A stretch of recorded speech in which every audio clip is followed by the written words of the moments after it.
तर मी मस्तपैकी गावामध्ये चाललो होतो. तेवढ्यातच माझ्या भावाचा फोन आला आणि तो म्हणाला, की गाडी घेऊन डायरेक्ट वावरामध्ये ये नानाला घेण्यासाठी. मग मस्तपैकी घरी आलो. घरी आल्यानंतर काढली आपली स्प्लेंडर आणि डायरेक्ट 360च्या स्पीडनं निघालो वावराकडं. मस्तपैकी गाडी वगैरे घेतली. वावरामध्ये आलो. वावरामध्ये आल्या-आल्या नानाला घेतलं आणि डायरेक्ट नॉनस्टॉप घरी निघालो. आता नानाला जाने-पळ जायचं होतं म्हणून नाना डायरेक्ट 360च्या स्पीडनंच गाडी घेत होते. मग डायरेक्ट नॉनस्टॉप 360च्या स्पीडनं गाडी घेत-घेत आम्ही डायरेक्ट नॉनस्टॉप घरी आलो. घरी आलो. घरी येऊन डायरेक्ट आपल्याला जायचं होतं अनिकेतच्या इथं, कारण त्याला जायचं होतं ग्रामपंचायतमध्ये.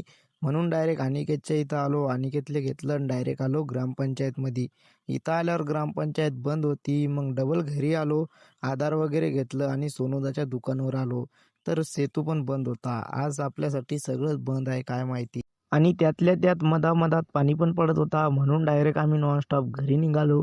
चला तर मग मित्रांनो, आजच्या पुरतं एवढंच. भेटू आपल्या पुढच्या एका नवीन ब्लॉगमध्ये. तोपर्यंत फॉलो करून ठेवा.